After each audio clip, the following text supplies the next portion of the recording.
بلند دنیا میں ہر سو خدا کا نام کیا۔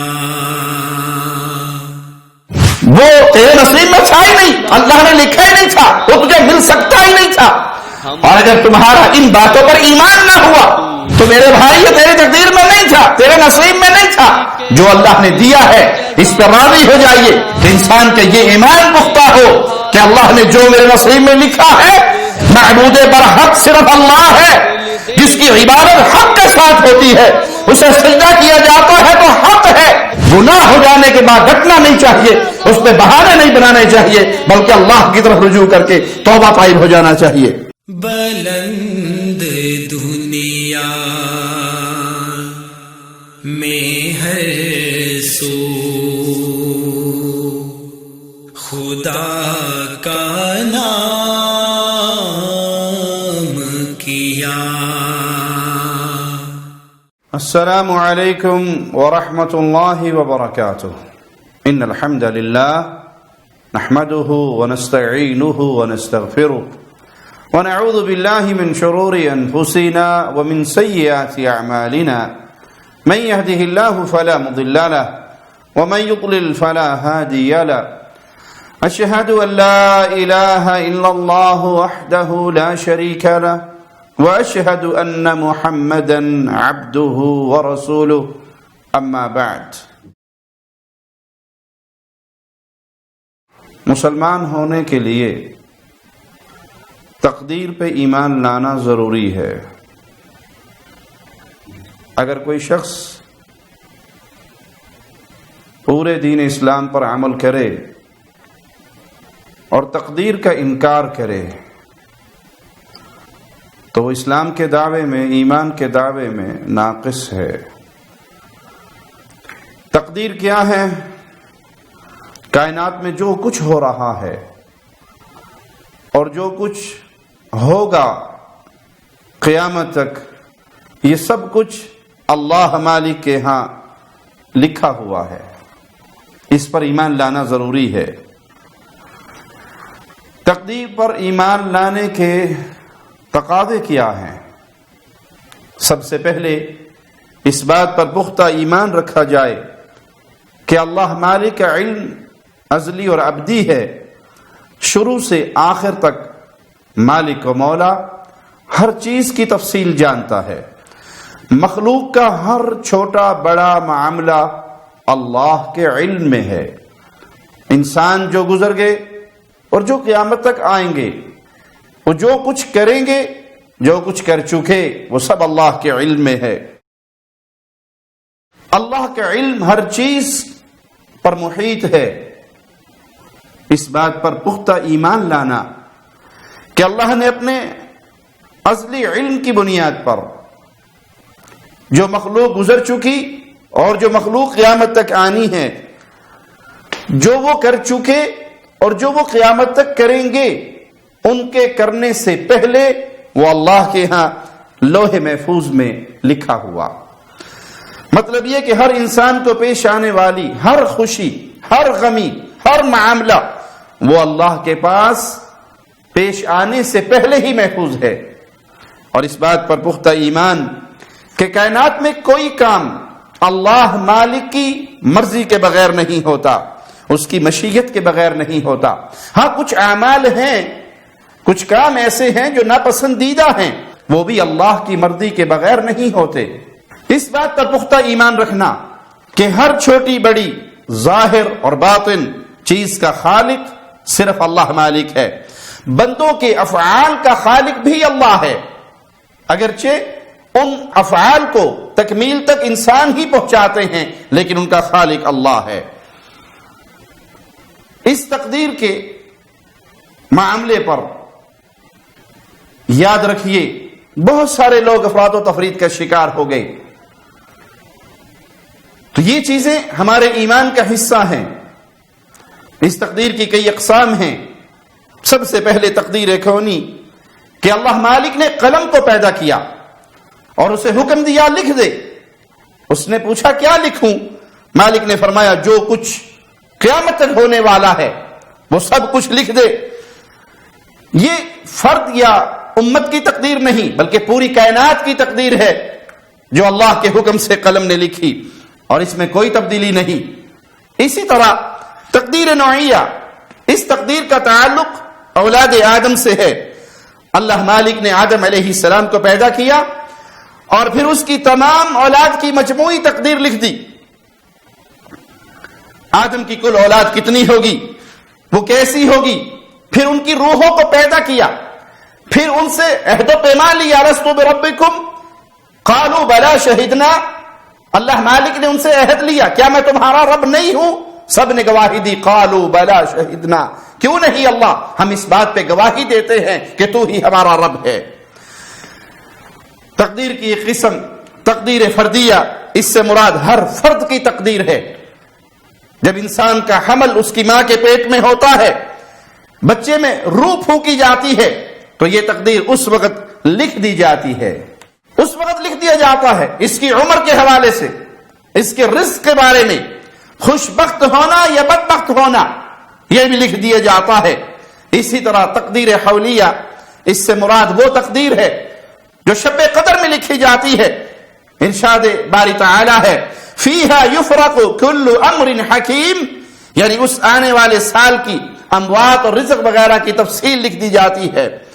اسی طرح تقدیر یومیہ ہے، یعنی اللہ مالک ہر روز کسی کی عزت، کسی کی ذلت، کسی کے کامیاب یا ناکام ہونے، کسی کے فقر وغیرہ کا فیصلہ فرماتا ہے۔ ارشاد باری تعالی ہے، کل یوم ہوا فی شأن، یعنی وہ روزانہ کام میں مصروف رہتا ہے اور ہر آن نئی شان میں ہے۔ آئیے اس مسئلے پر، تقدیر کے اس معاملے پر ہم نبی کریم صلی اللہ علیہ وسلم کی چند احادیث سنتے ہیں۔ مسند احمد اور ابو داؤد کے اندر یہ روایت ہے، سیدنا زید فرماتے ہیں کہ میں نے رسول اللہ صلی اللہ علیہ وسلم کو یہ فرماتے ہوئے سنا، لو ان اللہ عذب اہل سماواته واہل ارضه لعذبهم غیر ظالم لهم، اگر اللہ مالک آسمان والوں کو اور زمین والوں کو عذاب دے تو یہ اللہ کا ان کے حق میں ظلم نہیں ہوگا، وَلَوْ رَحِمَهُمْ كَانَتْ رَحْمَتُهُ لَهُمْ خَيْرًا مِنْ أَعْمَالِهِمْ، اور اگر اللہ ان پر رحمت فرما دے تو ان کی اعمال سے بہتر ہے۔ وہ اللہ کا ان کے ساتھ رحمت والا معاملہ، ایسا نہیں ہے کہ وہ ان کے اعمال کا بدلہ ہے، بلکہ وہ اللہ کی رحمت ان کے اعمال سے بہتر ہے۔ وَلَوْ أَنفَقْتَ جَبَلَ أُحُدٍ ذَهَبًا فِي سَبِيلِ اللَّهِ، اگر تم اللہ کے راستے میں احد پہاڑ جتنا سونا خرچ کر دو، مَا قَبِلَهُ اللَّهُ مِنْكَ حَتَّى تُؤْمِنَ بِالْقَدَرِ، تو وہ احد پہاڑ جتنا سونا اللہ تم سے قبول نہیں کرے گا یہاں تک کہ تقدیر کے معاملے پر ایمان لے کر آؤ۔ جتنی مرضی نیکیے ہو، جتنی مرضی انسان کے پاس نیکیوں کی انبار ہو، لیکن اگر وہ تقدیر کا انکار کرتا ہے تو اتنی بڑی نیکی کہ احد پہاڑ جتنا سونا وہ اللہ کے راستے میں خرچ کر دے تو اللہ یہ نیکی بھی اس کی ٹھکرا دے گا، برباد کر دے گا، قبول نہیں فرمائے گا اگر وہ تقدیر کا انکار کرتا ہے۔ تقدیر کا معاملہ اتنا حساس ہے، اس پہ ایمان لانا مسلمان کے لیے لازم ہے۔ وَتَعْلَمَ أَنَّ مَا أَصَابَكَ، یہ یقین رکھنا کہ جو مجھے پہنچا ہے، جو سلوک میرے ساتھ ہوا ہے، جو تکلیف مجھے آئی ہے، لَمْ يَكُنْ لِيُخْطِئَكَ، یہ نہیں ہو سکتا کہ تم اس سے بچ جاؤ، یہ تمہارے ساتھ ہونا ہی تھا۔ خیر کا معاملہ ہے یا شر کا معاملہ، خوشی کا معاملہ ہے یا غمی کا معاملہ، جو اللہ نے تمہارے نصیب میں لکھا ہے وہ ہو کر رہے گا۔ وَأَنَّ مَا أَخْطَأَكَ لَمْ يَكُنْ لِيُصِيبَكَ وَلَوْ مُتَّ عَلَى غَيْرِ هَذَا لَدَخَلْتَ النَّارَ، اور جو تجھے نہیں پہنچا، جو تجھے نہیں ملا، وہ تیرے نصیب میں تھا ہی نہیں، اللہ نے لکھا ہی نہیں تھا، وہ تجھے مل سکتا ہی نہیں تھا، اور اگر تمہارا ان باتوں پر ایمان نہ ہوا تو تم جہنم کے ایندھن بننے والے ہو۔ اس ایک جملے میں ایمان کی حلاوت کتنی ہے۔ اللہ پر بھروسے کا درس کتنا بڑا ہے کہ جو اللہ نے تمہارے نصیب میں لکھا ہے وہ مل کے رہنا ہے، راضی ہو جاؤ، شکر گزار بن جاؤ، اور جو تمہیں نہیں ملا تم جتنا مرضی زور لگا لو، جتنی مرضی محنتیں کر لو، جتنی مرضی خواہشات کر لو، اگر وہ تمہارے نصیب میں نہیں ہے، مالک نے نہیں لکھا، وہ تمہیں نہیں ملے گا۔ یہاں سے درس جہاں تقدیر پر ایمان کا ہے کہ اگر ان باتوں پہ تمہارا ایمان نہ ہو تو پھر جیسے مرضی اعمال کر لو، ٹھکانہ جہنم ہے، آگ کا ایندھن بننا ہے۔ لیکن اگر تقدیر پر ایمان ہے تو دل کو سکون بھی کتنا ہے کہ یہ جو چیز مجھے نہیں ملی میں اس کے لیے تڑپ رہا ہوں، جل رہا ہوں، فلاں کو مل گئی اور میں رہ گیا، تو میرے بھائی یہ تیری تقدیر میں نہیں تھا، تیرے نصیب میں نہیں تھا۔ جو اللہ نے دیا ہے اس پر راضی ہو جائیے، اور جو آپ کو نہیں ملا اس کی فکر نہ کیجیے، راضی ہو جائیے کہ میرے اللہ نے میرے لیے جو فیصلہ فرمایا ہے میں اس پہ اللہ کا شکر گزار ہوں۔ سیدنا عبداللہ بن عمر بن عاص بیان کرتے ہیں، اور یہ روایت بھی مسند احمد میں، کہ رسول اللہ صلی اللہ علیہ وسلم نے فرمایا لا يؤمن المرء حتى يؤمن بالقدر خیرہ وشرہ، کوئی شخص اچھی یا بری تقدیر پر جو مجھے ملا وہ خیر کی صورت میں ہے یا مصیبت کی صورت میں ہے، آزمائش کی صورت میں ہے،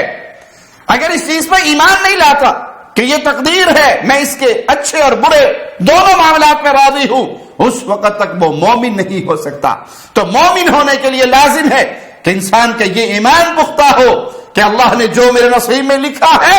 مالک نے جو مجھے عطا فرمانا ہے اس کو کوئی تبدیل نہیں کر سکتا، اور جو مالک نے عطا نہیں فرمایا، جو میرے نصیب میں نہیں لکھا، وہ مجھے کوئی دے نہیں سکتا۔ تقدیر کے خیر اور شر کے دونوں معاملات پہ میں راضی ہوں اور دونوں پر میں ایمان لاتا ہوں، یہ مومن کے جملے ہیں۔ اور اگر کوئی تقدیر کا انکار کرتا ہے تو پھر وہ ایمان کے دعوے کے اندر سچا نہیں۔ سیدنا علی رضی اللہ عنہ نبی کریم صلی اللہ علیہ وسلم سے بیان فرماتے ہیں، آپ نے فرمایا لا یؤمن عبد حتی یؤمن باربع، بندہ اس وقت تک مومن نہیں ہو سکتا جب تک وہ 4 باتوں پر ایمان نہ لے آئے۔ آئیے ذرا پیارے نبی صلی اللہ علیہ وسلم کی اس حدیث کو غور سے سنیں اور پھر اپنی زندگیوں کو ٹٹولیں، پرکھیں اس حدیث کے اوپر اپنی زندگیوں کو۔ سیدنا علی فرماتے ہیں پیارے حبیب نے فرمایا صلی اللہ علیہ وسلم، بندہ مومن نہیں ہو سکتا جب تک 4 باتوں پر ایمان نہ لے آئے۔ سب سے پہلے حتی یشہد اللہ الہ الا اللہ، جب تک وہ یہ گواہی نہ دے دے اللہ کے علاوہ کوئی الہ برحق نہیں، معبود برحق صرف اللہ ہے، جس کی عبادت حق کے ساتھ ہوتی ہے، اسے سجدہ کیا جاتا ہے تو حق ہے، اسے رکوع کیا جاتا ہے تو حق ہے، یا اللہ مدد آوازیں لگائے جاتے ہیں، یا اللہ یا رب اللہم، یہ پکار حق ہے، اس کے نام پہ ذبح اور قربانی ہوتی ہے، یہ حق ہے میرے اللہ کا کہ اسے معبود برحق مانا جائے، اس کے علاوہ کسی اور کی عبادت میں کی جائے، عبادت میں تنہا الہ برحق معبود برحق ایک اللہ کو تسلیم کیا جائے۔ وانی رسول اللہ، اللہ کی توحید کو ماننے کے بعد پھر یہ ایمان رکھا جائے کہ محمد صلی اللہ علیہ وسلم اللہ کے رسول ہیں۔ جب پیارے نبی اللہ کے رسول ہیں تو پھر اپنی زندگی کا ہر عمل اس رسول کی ہدایات کی روشنی میں ہوگا، وہ نمازیں ہوں، روزے ہوں، حج ہو، زکوٰۃ ہو، صدقہ و خیرات ہو، زندگی کا کوئی عمل ہو، لازم ہے کہ وہ مصطفیٰ علیہ الصلوۃ والسلام کی احادیث کی روشنی میں تکمیل تک پہنچے۔ پیارے نبی کو نبی ماننے کا معنی یہ ہے کہ ان کے پیچھے چلا جائے، ان کی فرما برداری کی جائے، ان کے حکموں کے سامنے سر کو جھکایا جائے۔ یہ نہیں کہ آپ مانیں کہ اللہ کے نبی صلی اللہ علیہ وسلم اللہ کے بھیجے ہوئے نبی ہیں، رسول ہیں، ہمارے رہبر اور رہنما ہیں، قائد اور قدوہ ہیں،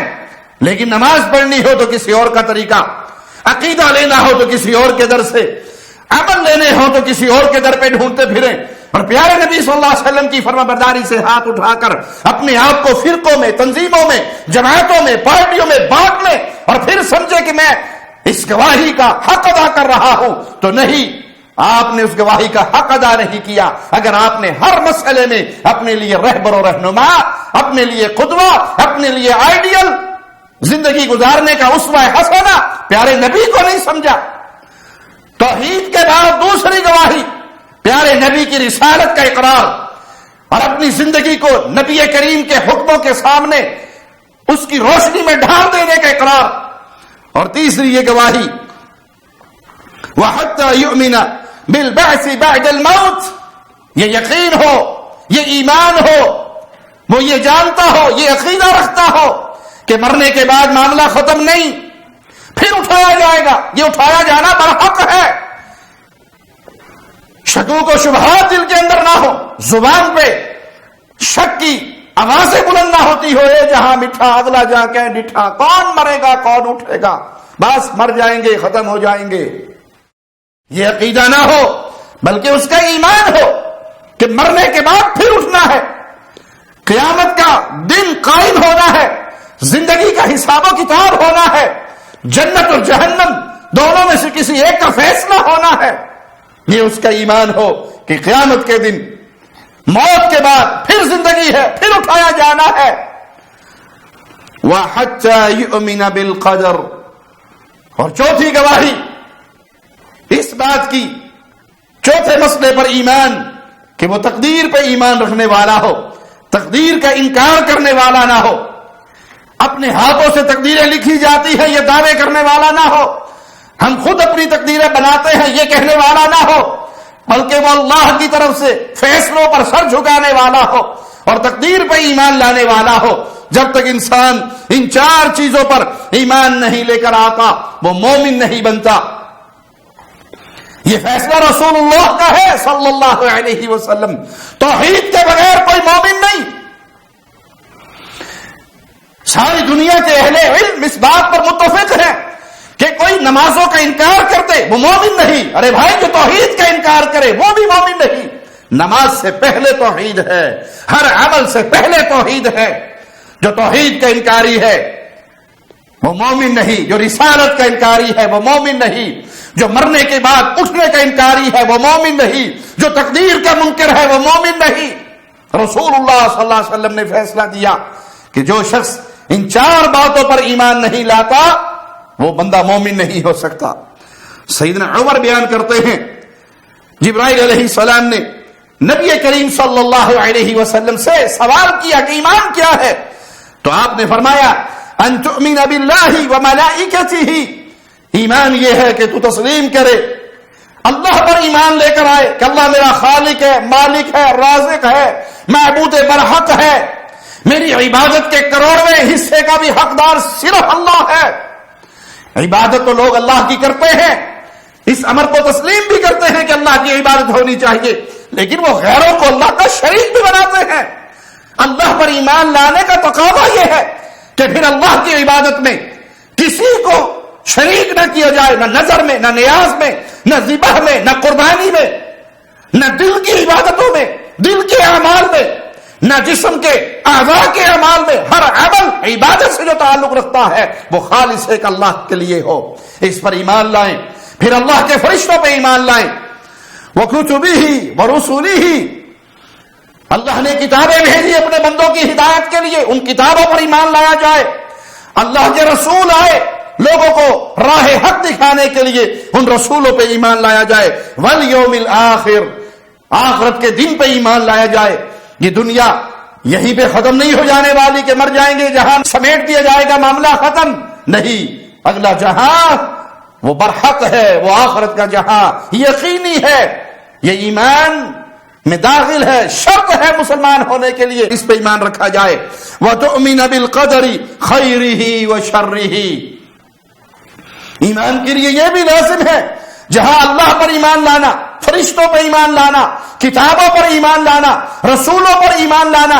آخرت کے دن پہ ایمان لانا، وہاں اچھی اور بری تقدیر پہ ایمان لانا. یہ ایمانیات کا حصہ ہے. اس کے بغیر ایمان پورا نہیں ہوتا، اس کے بغیر انسان مومن نہیں ہوتا. رسول کریم صلی اللہ علیہ وسلم نے سیدنا جبرائیل کی آنے کی اپنے صحابہ کو خبر دی کہ یہ جبرائیل تھے. اتاکم یعلمکم دینکم، یہ آئے تھے تمہیں تمہارا دین سکھانے کے لیے. جبرائیل آئے تمہیں تمہارا دین سکھانے کے لیے، تم تک اللہ کا پیغام پہنچانے کے لیے. اللہ کے نبی کے ذریعے یہ پوری شریعت ہم تک پہنچی، قیامت تک کے لیے نور بن گیا۔ اب قیامت تک کوئی شخصیت جنت میں جانے کی حقدار نہیں جب تک وہ محمد کریم صلی اللہ علیہ وسلم پر نازل ہونے والی اس شریعت پہ ایمان نہ لے کر آئے۔ جنت میں جانے کا کوئی راستہ نہیں سوائے مدینے والے تاجدار پیارے نبی مصطفیٰ علیہ الصلوۃ والسلام کی فرمانبرداری کے، اور کوئی راستہ نہیں جنت میں جانے کا۔ کسی اور کو پکڑ کے جنت ڈھونڈے، کسی اور راستے سے جنت میں جانا چاہے، نہیں، یہ جبرائیل تھے، آئے تھے تمہارا دین سکھانے کے لیے۔ جبرائیل نے دین کس تک پہنچایا؟ محمد رسول اللہ صلی اللہ علیہ وسلم تک، اور محمد کریم فدا ہو ابی و امی صلی اللہ علیہ وسلم نے وہ پیغام اللہ کا، وہ دین، وہ شریعت اپنے صحابہ تک، صحابہ سے تابعین، تبع تابعین، محدثین، ائمہ دین، یہ سلسلہ محفوظ ہوتا ہوا آج ہمارے سامنے موجود ہے، اور قیامت کی دیواروں تک یہی جنت میں جانے کا راستہ ہے کہ جو محمدی بنے گا وہ جنت میں جائے گا، جو پیارے نبی کے پیچھے چلے گا، جس نے غلام محمد قادیانی کو اپنا نبی بنایا، جس نے نبوت کو باقی رکھا اور ڈھیروں سینکڑوں درجنوں لوگوں کو اپنے لیے اس مقام پہ فائز کر دیا کہ یہ بھی نبی بن سکتے ہیں، قیامت تک نبوت زندہ ہے، وہ جنت کے راستے پہ نہیں، وہ ایمان کے راستے پہ نہیں، بلکہ وہ کفر کے راستے پہ چل چکا ہے۔ پیارے نبی صلی اللہ علیہ وسلم کا فرمان سنیے، مسند احمد میں روایت نمبر 22705، پیارے حبیب علیہ الصلوۃ والسلام فرماتے ہیں، ان اول ما خلق اللہ القلم، اللہ مالک نے سب سے پہلے قلم کو پیدا کیا۔ پیارے نبی صلی اللہ علیہ وسلم کی صحیح حدیث، اللہ نے سب سے پہلے قلم کو پیدا کیا، قال اکتب، پھر اسے حکم دیا کہ لکھو۔ قلم نے سوال کیا، ما اکتب، کیا لکھوں؟ مالک نے حکم دیا، اکتب القدر ما كان وما هو كائن الى الابد، جو ہو گیا اور جو ابد تک ہونا ہے اس سب کا علم لکھ لو۔ یہ تقدیر لکھی گئی، اللہ کے پاس محفوظ ہے لوح محفوظ میں، اس پر ایمان لانا ضروری ہے، سر جھکانا ضروری ہے۔ عقل کی بنیاد پہ اس کا انکار درست نہیں، اس عقیدے کو عقل کی بنیاد پہ رد نہیں کیا جا سکتا، بلکہ شریعت کے دلائل کی روشنی میں اپنے سر کو جھکانا مسلمان ہونے کے لیے، مومن ہونے کے لیے لازم ہے۔ نبی کریم صلی اللہ علیہ وسلم نے فرمایا، كان اللہ تبارک و تعالی قبل كل شيء وكان عرشه على الماء، جب کچھ نہیں تھا تو تمہارا خالق و مالک اللہ تھا، اور اللہ کا عرش پانی پر تھا۔ وكتب في اللوح ذکر كل شيء، اور اس نے لوح محفوظ میں ہر چیز کا ذکر لکھ دیا۔ جب کچھ نہ تھا تو خالق و مالک تھا، جب ساری مخلوقات فنا ہو جائیں گی، کچھ نہ ہوگا، میرا خالق و مالک رب رحمان و رحیم اللہ پھر بھی ہوگا۔ اللہ کا عرش پانی پر تھا اور لوح محفوظ میں ہر چیز کی تقدیر لکھی ہوئی تھی۔ سیدنا عبداللہ بن عمر رضی اللہ عنہما بیان کرتے ہیں کہ رسول اللہ صلی اللہ علیہ وسلم نے فرمایا، کل شیء بقدر حتی العجز والکیس او الکیس والعجز، ہر چیز اللہ کی مقرر کردہ مقدار کے ساتھ قائم ہے، یہاں تک کہ کسی کی بے بسی اور مہارت بھی، اور کسی کی مہارت اور بے بسی بھی، یہ بھی اللہ کے ہاں لکھا ہوا ہے اور یہ تقدیر کے ساتھ قائم ہے۔ ابو ہریرہ بیان کرتے ہیں کہ رسول اللہ صلی اللہ علیہ وسلم نے فرمایا، احتج آدم و موسیٰ، سیدنا آدم اور موسیٰ دونوں کے درمیان دلائل کا تبادلہ ہوا۔ فقال له موسیٰ انت آدم الذي اخرجتك خطیئتك من الجنہ، آپ وہ آدم ہیں جن کی غلطی کی وجہ سے آپ کو جنت سے نکالا گیا۔ فقال له آدم، آدم علیہ الصلوۃ والسلام نے موسیٰ علیہ الصلوۃ والسلام سے کہا، انت موسیٰ الذي اصطفاك الله برسالاته وبكلامه، آپ وہ موسیٰ علیہ الصلوۃ والسلام ہیں جسے اللہ تعالی نے اپنی رسالت اور ہم کلامی کے لیے چن لیا۔ پھر آپ مجھ سے اس مسئلے پر گفتگو کرتے ہیں جو میرے پیدا ہونے سے پہلے ہی میری تقدیر میں لکھا ہوا تھا۔ فحج آدم موسیٰ، اس طرح آدم علیہ السلام نے موسیٰ علیہ الصلوۃ والسلام کو دلیل کے ساتھ خاموش کر دیا۔ مجھے اس بات پر ملامت کرتے ہیں جو میری تقدیر میں لکھا ہوا تھا، یہ فیصلہ، یہ جملہ سن کر موسیٰ علیہ السلام خاموش ہو گئے اور آدم علیہ السلام نے دلیل کے ذریعے ان کو خاموش کر دیا۔ لیکن یاد رکھیے یہاں پہ یہ مسئلہ کہ تقدیر کو بہانہ بنا کر کوئی گناہ نہیں ہو سکتا، کہ انسان گناہ کرے اور پھر اپنی تقدیر کو بہانہ بنا لے کہ میری تقدیر میں تو یوں ہی لکھا تھا، میرا کیا قصور ہے، میرا کیا گناہ ہے۔ اس کو شریعت کی روشنی کے تحت اعمال کرنے ہیں۔ تقدیر کو بہانہ بنانا، اپنے گناہوں کے لیے آڑ سمجھنا اور اس کے پردے کے پیچھے گناہوں کا بازار گرم کرنا، یہ اہل ایمان کا طریقہ نہیں۔ امیر المؤمنین سیدنا عمر رضی اللہ عنہ وارضا، ان کے پاس ایک شرابی کو لایا گیا۔ جب آپ اس پر حد قائم کرنے لگے، کوڑے مارنے لگے، تو اس نے کہا امیر المؤمنین مجھے اس مسئلے میں کوڑے مارتے ہو جو میری تقدیر میں لکھا ہوا تھا۔ اپنی خطا کو لے کر اس نے تقدیر کے مسئلے کے پیچھے چھپنا چاہا کہ اس طرح میری بچت ہو جائے گی، تو امیر المؤمنین نے اس کو اسی کے انداز میں جواب دیا کہ تیری تقدیر میں اگر گناہ کرنا لکھا تھا تو میری تقدیر میں تجھے کوڑے مارنا لکھا ہوا ہے۔ تو تقدیر کو بہانہ بنا کر گناہوں کی دنیا کو مزین کرنا یہ اہل ایمان کا کام نہیں۔ اگر انسان سے خطا ہو جائے وہ اللہ کی طرف رجوع کرے، اپنے اس گناہ پر بہانے نہ تراشے۔ یہی تو فرق ہے سیدنا آدم علیہ السلام میں اور ابلیس ملعون مردود میں، کہ آدم علیہ السلام سے خطا ہوئی تو فوراً اللہ کی طرف رجوع کیا، ربنا ظلمنا، آوازیں لگائی، رب کو پکارا، اپنی خطا کو تسلیم کیا، اور شیطان نے اپنے گناہ کے لیے بہانے تراشے۔ یہ مٹی سے پیدا ہوا، میں آگ سے پیدا ہوا، میں افضل ہوں۔ تو انسان سے خطا ہو جائے وہ اس گناہ کو تسلیم کر کے اللہ سے معافی مانگ لے، اللہ بڑا غفور الرحیم ہے، وہ کفر بھی معاف کر دیتا ہے، وہ شرک بھی معاف کر دیتا ہے، وہ کبیرہ گناہ بھی معاف کر دیتا ہے، وہ اپنی رحمت سے صغیرہ بھی معاف کر دیتا ہے۔ گناہ ہو جانے کے بعد ڈٹنا نہیں چاہیے، اس پہ بہانے نہیں بنانے چاہیے، بلکہ اللہ کی طرف رجوع کر کے توبہ طائب ہو جانا چاہیے۔ عبداللہ ابن مسعود رضی اللہ عنہ وارضا فرماتے ہیں ہم غزوہ حدیبیہ سے واپس آ رہے، اللہ کے نبی صلی اللہ علیہ وسلم نے فرمایا آج رات کون پہرا دے گا؟ سیدنا عبداللہ نے کہا میں پہرا دوں گا۔ آپ صلی اللہ علیہ وسلم نے فرمایا انک تنام، تم یقیناً سو جاؤ گے۔ پھر سوال کیا کہ کون پہرا دے گا؟ سیدنا عبداللہ نے پھر کہا اے اللہ کے نبی صلی اللہ علیہ وسلم میں پہرا دوں گا۔ آپ نے وہی جواب دہرایا اور پھر سوال کیا کہ آج رات کون پہرا دے گا؟ پھر تیسری بار پھر سیدنا عبداللہ نے کہا کہ میں پہرا دوں گا۔ آپ نے فرمایا فانت اذن، ٹھیک ہے تم پہرا دو۔ وہ فرماتے ہیں میں ساری رات پہرا دیتا رہا، اور جب صبح کا وقت قریب ہونے لگا تو جیسے رسول اللہ صلی اللہ علیہ وسلم نے خبر دی تھی کہ تم سو جاؤ گے تو واقعی میں سو گیا۔ پھر سورج کی تپش ہماری کمروں پہ پڑی جس سے ہم اٹھے، اور ہم نے کیا دیکھا کہ اللہ کے نبی صلی اللہ علیہ وسلم نے وضو کیا اور حسب معمول فجر کی 2 سنتیں ادا کی اور اس کے بعد جماعت کروائی، اور پھر فرمایا ان اللہ عز وجل لو اراد ان لا تناموا لم تناموا،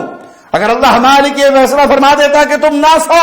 تم پہ نیند غالب نہ آئے تو تم پہ نیند غالب نہ آتی، ولیکن اراد ان تکونوا لمن بعدکم فہکذا لمن نام او نسی، لیکن مولا کا فیصلہ کیا تھا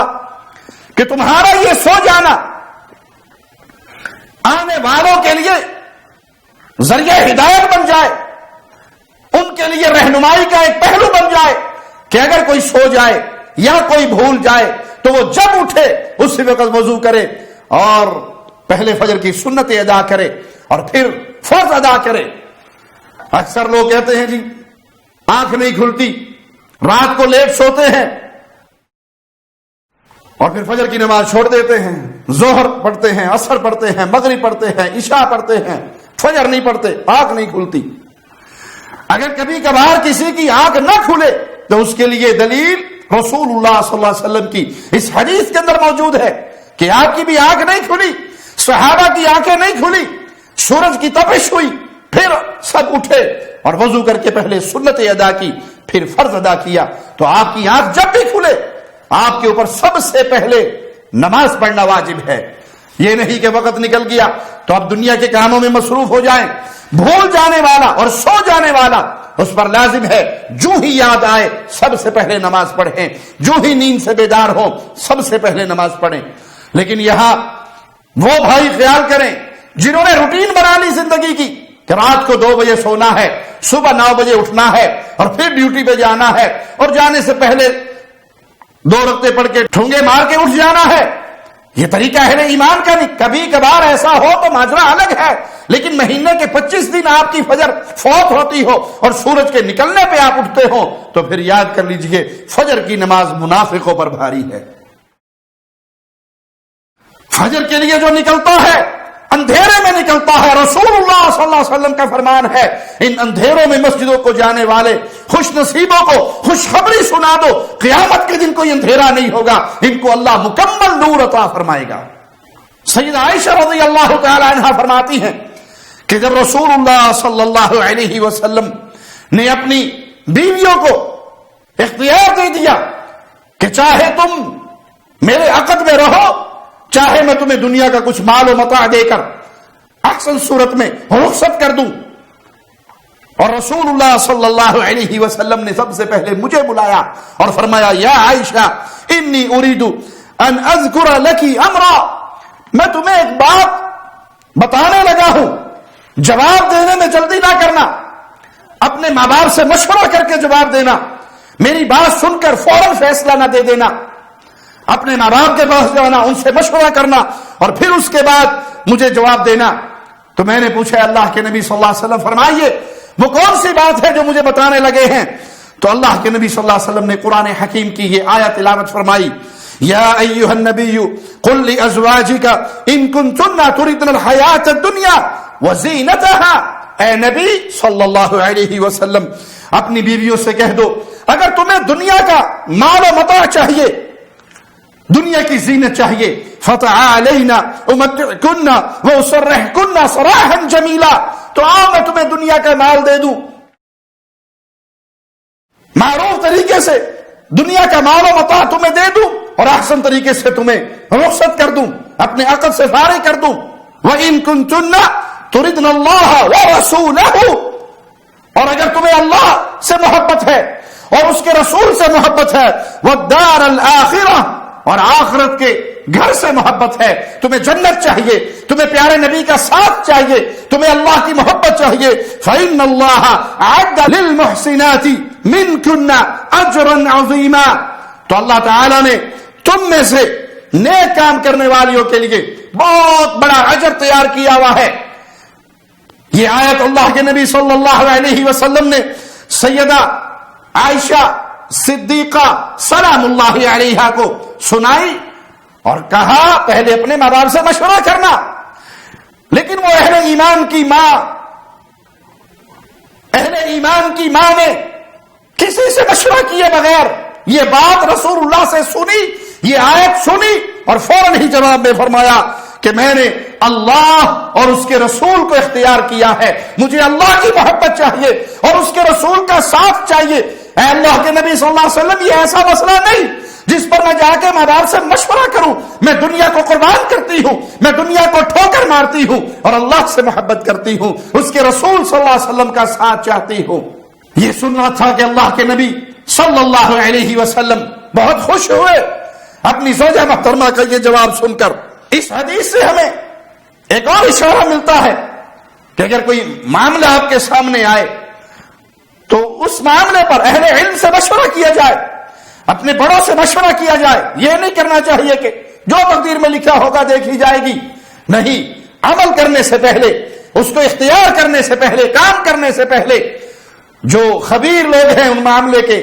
جو جاننے والے ہیں, جو اہل علم ہیں, جو آپ سے بہتر ہیں, جو آپ کے بڑے ہیں, جو آپ کے والدین ہیں, ان سے مشورہ کریں اور پھر مشورہ کرنے کے بعد جو خیر والا معاملہ سامنے نظر آئے اس کو اختیار کرنا چاہیے.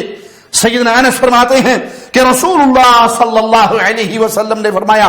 عجبت للمؤمن ان اللہ لا يقضي للمؤمن قضاء الا كان خيرا له. مجھے مومن کے معاملے پر بڑا تعجب ہے. مومن کے لیے اللہ مالک جو فیصلہ فرماتا ہے وہ اس کے لیے خیر اور بھلائی پر مبنی ہوتا ہے، وہ خیر والا فیصلہ ہوتا ہے، وہ بھلائی والا فیصلہ ہوتا ہے۔ اللہ مالک جو فیصلہ فرماتا ہے مومن کے لیے وہ خیر اور بھلائی پر مبنی ہوتا ہے۔ سیدنا جابر بیان کرتے ہیں کہ سیدنا سراقہ آئے اور عرض کیا، اللہ کے نبی آپ ہمارے لیے دین کو اس طرح بیان کیجئے گویا ہم ابھی پیدا کیے گئے، آج کا عمل جو ہم کر رہے ہیں کس نوع میں آتا ہے؟ کیا اس میں جسے لکھنے والی قلم خشک ہو گئی، پیمانے مقرر جو کیے گئے ان کا سلسلہ جاری ہو چکا، ہم بس انہی کے مطابق عمل کیے جا رہے ہیں، یا اس میں جو ہم اثر نو کر رہے ہیں پہلے سے ان کے بارے میں کچھ طے نہیں؟ تو آپ صلی اللہ علیہ وسلم نے فرمایا، لا بل فیما جفت بہ الاقلام وجرت بہ المقادیر، نہیں بلکہ جسے لکھنے والی قلمیں خشک ہو گئی، جس کے مقرر شدہ پیمانوں کے مطابق عمل شروع ہو گیا، جو تم کر رہے ہو اس کے معاملے میں لکھنے والی قلمیں لکھ کر خاموش ہو چکی، خشک ہو چکی، جو تقدیر کے پیمانے تھے وہ شروع ہو چکے۔ تو انہوں نے سوال کیا، اللہ کے نبی صلی اللہ علیہ وسلم پھر ہم عمل کیوں کریں؟ جو ہمارے نصیب میں لکھا ہے وہ ہمیں مل جائے گا، پھر ہم عمل کیوں کریں؟ تو آپ صلی اللہ علیہ وسلم نے فرمایا، اعملوا فکل میسر، عمل کرو، تمہیں عمل کا حکم ہے، تم عمل کرو، ہر ایک کو سہولت میسر کر دی گئی، تمہارے لیے عمل کرنا لازم ہے، تم عمل کرو، ہاں جو تم عمل کر رہے ہو وہ اللہ کے علم میں ہے،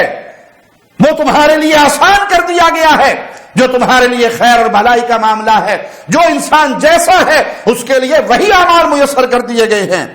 عمر بن خطاب بیان کرتے ہیں رضی اللہ عنہ وارضا کہ میں نے عرض کی، اے اللہ کے نبی ہم کس بنیاد پہ عمل کر رہے ہیں؟ ایسی چیزوں پر جس سے فارغ ہوا جا چکا ہے، یہ ایسی چیزوں پر جس سے فارغ نہیں ہوا گیا، یعنی اس کا بھی فیصلہ ہونا باقی ہے، وہ طے نہیں پائی۔ تو آپ صلی اللہ علیہ وسلم نے فرمایا، فیما قد فرغ منہ یا ابن الخطاب، اے خطاب کے بیٹے، بلکہ ایسی چیزوں کے بارے میں جو طے ہو چکی ہیں،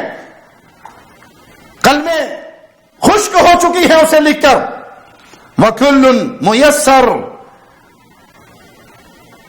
لیکن جس کو جس چیز کے لیے پیدا کیا گیا اس کے لیے وہی راستہ آسان کر دیا گیا۔ اما من كان من اہل السعادہ فانه يعمل للسعادہ، جو خوش نصیب ہے اس کے لیے خیر کے دروازے کھلے ہیں اور وہ اعمال اس کے لیے میسر ہو گئے۔ واما من كان من اہل الشقاء فانه يعمل للشقاء، اور جو بدبختی کے راستے پہ چل رہا ہے جس کے لیے وہ فیصلہ ہوا اس کے لیے وہ اعمال میسر ہے۔ تو عمل کرنا انسان کے اوپر لازم ہے، جس انسان کا جیسا معاملہ ہے اس کے لیے وہی اعمال آسان کر دیے جاتے ہیں۔ عمل کرنا کیوں لازم ہے؟ کیونکہ انسان اپنی تقدیر سے بالکل بے خبر ہے، اسے اس مسئلے کے پیچھے نہیں پڑنا چاہیے کہ میری تقدیر میں کیا ہے۔ آپ کی تقدیر میں جو ہے وہ آپ کو علم نہیں، لیکن آپ جو عمل کر رہے ہیں اس میں خیر کے عمل کو چنیے اور خیر کا عمل کرتے رہیے اور اللہ سے خیر اور بھلائی کا سوال کرتے رہیے۔ یہی اہل ایمان کے لیے لازم ہے۔ برائی کے راستے کو چھوڑ دیجئے، برائی کی طرف جانے والے معاملات کو چھوڑ دیجئے اور اللہ سے خیر مانگیے اور برائی کے معاملے سے اللہ کی پناہ میں آئیے۔ سیدنا علی رضی اللہ عنہ وارضا بیان کرتے ہیں کہ ایک جنازے میں ہم نبی کریم صلی اللہ علیہ وسلم کے ساتھ بقیع میں تھے کہ پیارے نبی صلی اللہ علیہ وسلم تشریف فرما، ہم آپ کے ارد گرد بیٹھے ہوئے، آپ کے ہاتھ میں ایک لکڑی جس سے آپ زمین کو کرید رہے، سر مبارک جھکایا ہوا، آپ نے فرمایا، ما منکم من احد ما من نفس منفوسة الا وقد كتب الله مكانها من الجنة والنار، تم میں سے کوئی ایسا شخص نہیں بلکہ پیدا ہونے والی کوئی ایسی جان نہیں جس کا جنت میں اور جہنم میں ٹھکانہ لکھا نہ جا چکا ہو۔ وَإِلَّا قَدْ كُتِبَتْ شَقِيَّةً أَوْ سَعِيدَةً، وہ خوش نصیب ہے یا بد نصیب ہے یہ اس کا فیصلہ نہ ہو چکا ہو۔ تقدیر کا معاملہ بڑا حساس ہے، اللہ کا علم کامل ہے، اللہ کو علم ہے کہ اس بندے نے کیا کام کرنا ہے، اللہ نے راستے کھولے ہیں، إِنَّا هَدَيْنَاهُ السَّبِيلَ إِمَّا شَاكِرًا وَإِمَّا كَفُورًا، شاکر بنو یا کافر بنو، اللہ کا شکر ادا کرو یا اللہ کے ساتھ کفر کرو، اللہ کے گھروں میں مسجدوں میں آ کے سجدے کرو یا مندروں پہ جا کر مٹی کے ڈھیروں میں جا کے سجدے کرو، راستے کھلے ہیں۔ لیکن تم جو کرو گے اللہ کو پہلے سے علم ہے کس نے کیا کرنا ہے، وہ تقدیر میں لکھا ہوا ہے، وہ فیصلہ ہوا ہے۔ تو انسان چونکہ اپنے اس معاملے سے بے خبر ہے، اسے علم نہیں، تو اپنے علم کے مطابق جو خیر ہے اس کو اپنائے، جو شر ہے اس کو چھوڑ دے، جو اچھا ہے اس پہ عمل کرے، جو برا ہے اس سے دور رہے، کیونکہ یہ معاملہ اندھیرے کا ہے۔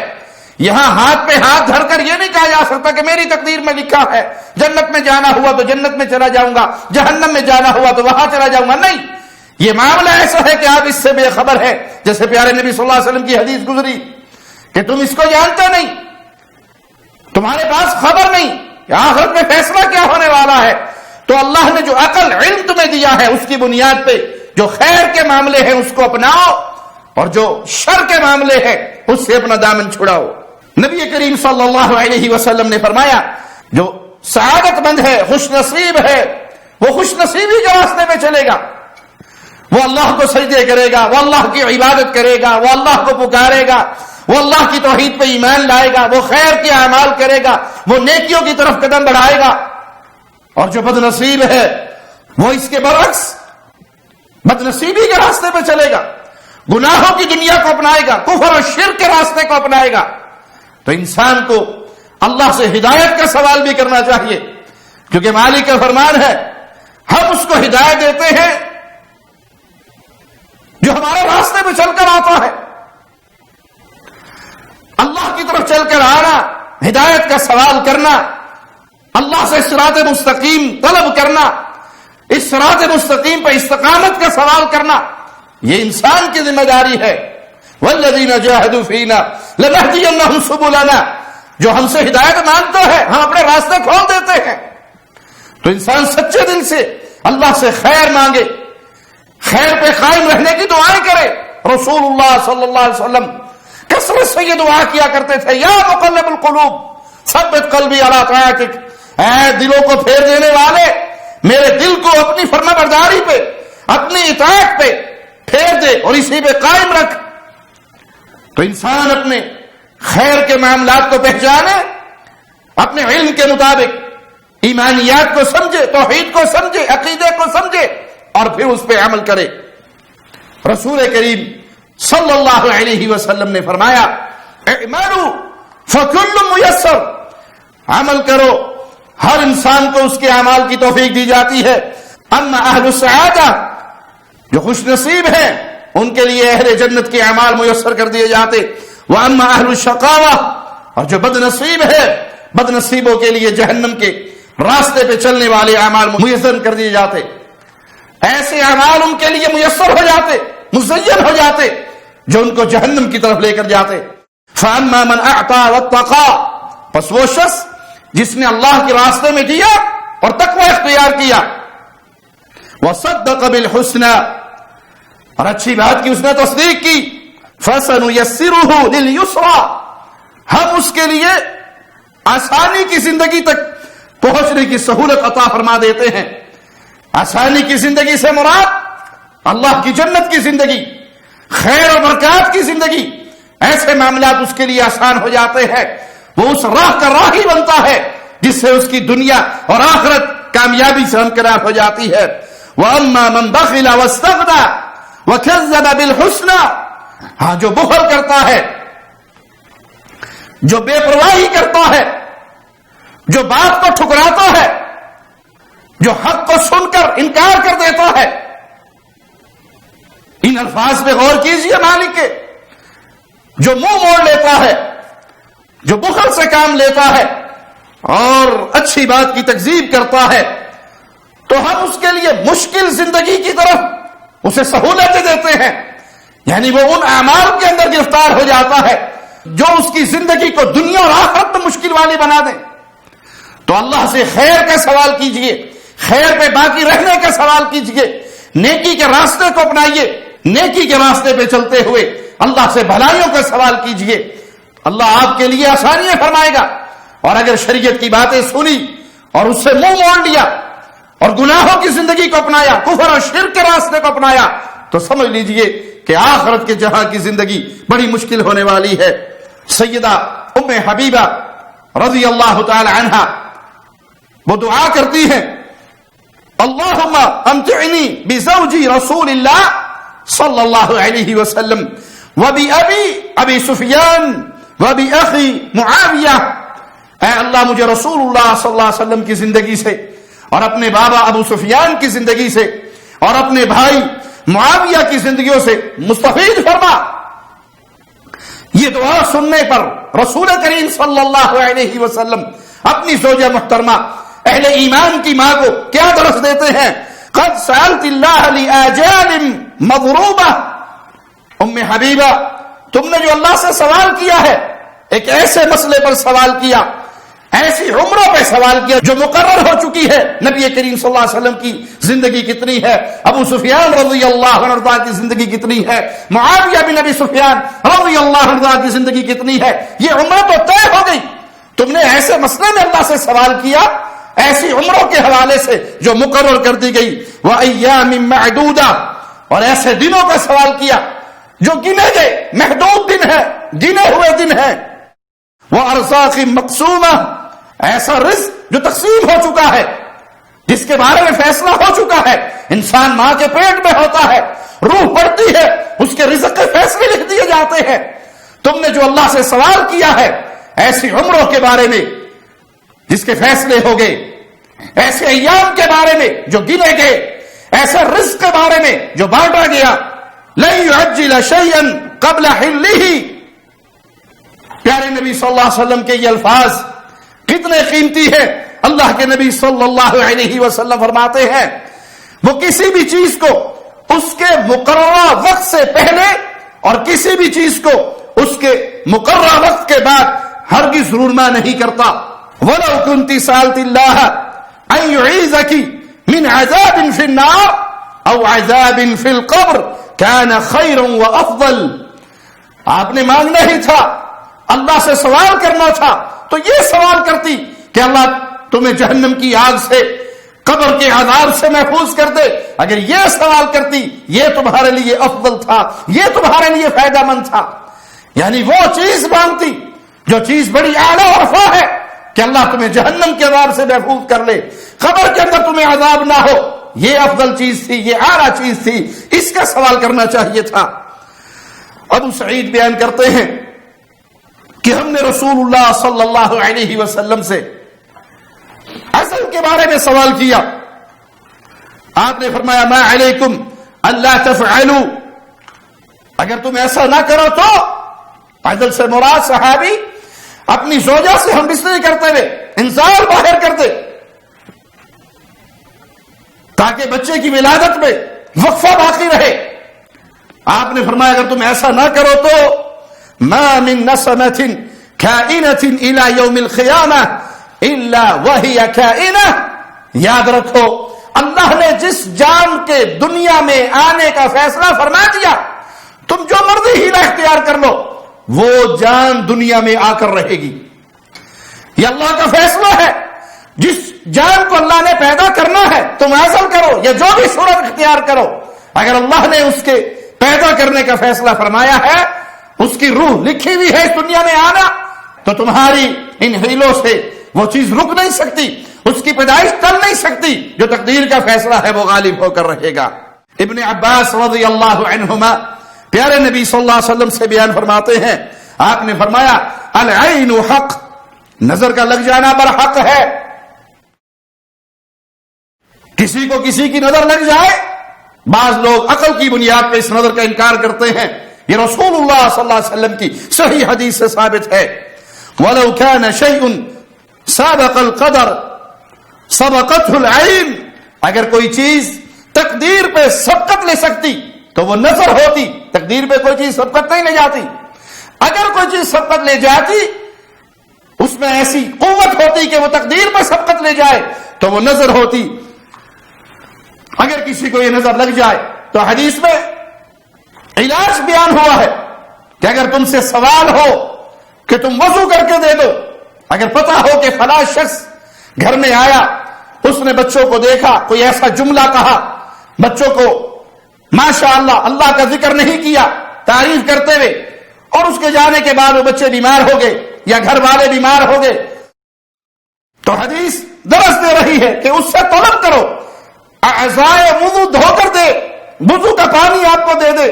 اور وہ مریض کے اوپر ڈال دیا جائے، وہ پانی مریض کے اوپر بہا دیا جائے، تو اللہ اس نظر کو ظاہر کر دیتا ہے، وہ نظر اتر جاتی ہے، انسان شفا یاب ہو جاتا ہے۔ جیسے صحابی کا مشہور قصہ ہے جنہیں دوسرے صحابی کی نظر لگی، آپ صلی اللہ علیہ وسلم نے فرمایا تم اپنے بھائی کو اپنی نگاہوں سے قتل کرنا چاہتے ہو، پھر انہیں حکم دیا گیا کہ وہ وضو کر کے اپنے اس بھائی کے اوپر پانی ڈالے، اور اللہ نے ان کا بخار ختم کر دیا، ان کی نظر اتر گئی۔ تو نظر کا لگ جانا بھی برحق ہے، اور نظر کا علاج بھی حدیث کے اندر موجود ہے۔ بعض جگہ بعض لوگ لال مرچیں جلا کر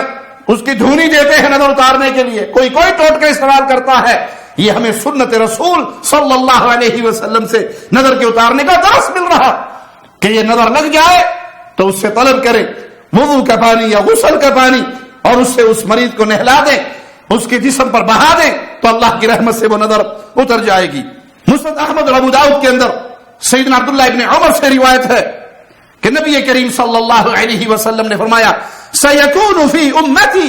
أَقْوَامٌ يُكَذِّبُونَ بِالْقَدَرِ، کچھ لوگ ہوں گے، کچھ قومیں ہوں گی میری امت میں جو تقدیر کا انکار کریں گی، اور آج ان قوموں کو ہم اپنی آنکھوں سے دیکھتے ہیں، ان کے اقوال کو اپنے کانوں سے سنتے ہیں، اس کی خبر بھی ہمیں رسول اللہ صلی اللہ علیہ وسلم نے دی۔ سیدنا عبداللہ سے روایت ہے ایک دن اللہ کے نبی صلی اللہ علیہ وسلم تشریف لائے، اور آپ نے دیکھا لوگوں کو وہ تقدیر کے مسئلے میں بحث مباحثہ کر رہے، تو اللہ کے نبی صلی اللہ علیہ وسلم اتنے شدید غصے میں آئے، گویا آپ کے چہرہ انور پر کسی نے انار کے دانوں کو نچوڑ دیا، چہرہ غصے سے اتنا سرخ ہو گیا، اور پھر آپ نے فرمایا ما لکم تضربون کتاب اللہ بعضہ ببعض بہذا ہلک من کان قبلکم، تمہیں کیا ہو گیا کہ تم اللہ کی کتاب میں تضاد پیدا کر رہے ہو، تم سے پہلے لوگ اسی وجہ سے ہلاک کر دیے گئے۔ تو تقدیر کے مسئلے پر بحث نہیں کرنی چاہیے، بلکہ جو دلائل کتاب و سنت سے ہمیں ملے اس پہ صبر کریں، اللہ سے خیر کی دعا کریں، اچھے راستے کو اپنائیں، ایمان کے راستے کو اپنائیں، توحید کے راستے کو اپنائیں، اور اس پہ اپنی عقل کی بنیاد پہ بحث نہ کریں۔ سیدنا ابو ہریرہ بیان کرتے ہیں کہ مشرکین قریش تقدیر کے بارے میں اللہ کے نبی صلی اللہ علیہ وسلم کے پاس بحث کرتے ہوئے آئے، تو پھر قرآن حکیم کی یہ آیت نازل ہوئی یوم یسحبون فی النار علی وجوہہم ذوقوا مس سقر، جس دن وہ جہنم میں اونگے منہ کر کے گھسیٹتے ہوئے ڈال دیے جائیں گے۔ انا کل شیء خلقناہ بقدر، انہیں کہا جائے گا چکھو جہنم کے عذاب کو، ہم نے ہر شے کو طے شدہ مقدار کے مطابق بنایا ہے۔ قرآن حکیم کی اس آیت پہ غور کیجئے، یوم یسحبون فی النار علی وجوہہم ذوقوا مس سقر، جس دن وہ جہنم میں اونگے منہ گھسیٹے جائیں گے اور ان سے کہا جائے گا دوزخ کا عذاب چکھو۔ انا کل شیء خلقناہ بقدر، بے شک ہم نے ہر چیز کو طے شدہ مقدار کے مطابق بنایا۔ ابن مسعود بیان کرتے ہیں رضی اللہ عنہ وارضاہ کہ رسول اللہ صلی اللہ علیہ وسلم نے فرمایا اذا ذکر القدر فامسکوا، جب تقدیر کا معاملہ ہو تو اس میں بحث کرنے سے رک جاؤ، اپنی زبانوں کو روک لو، بحث کرنے سے باز آ جاؤ، عقل کی بنیاد پہ بحث نہ کرو، انکار کی صورتیں پیدا نہ کرو۔ قرآن حکیم سے، پیارے نبی صلی اللہ علیہ وسلم کی صحیح احادیث سے جتنی معلومات ملے ان معلومات پر ایمان لے کر آؤ، اور اپنی طرف سے بحث کرنا، تقدیر کو جھٹلانا یہ حرام ہے۔ مسلمان اس وقت تک مسلمان نہیں ہو سکتا جب تک وہ تقدیر پہ ایمان نہ لے آئے۔ اقول قولی ھذا واستغفر اللہ لی ولکم ولسائر المسلمین۔ شب گریزاں ہوگی آخر جلوائے خورشید سے، یہ چمن معمور ہوگا نغمائے توحید سے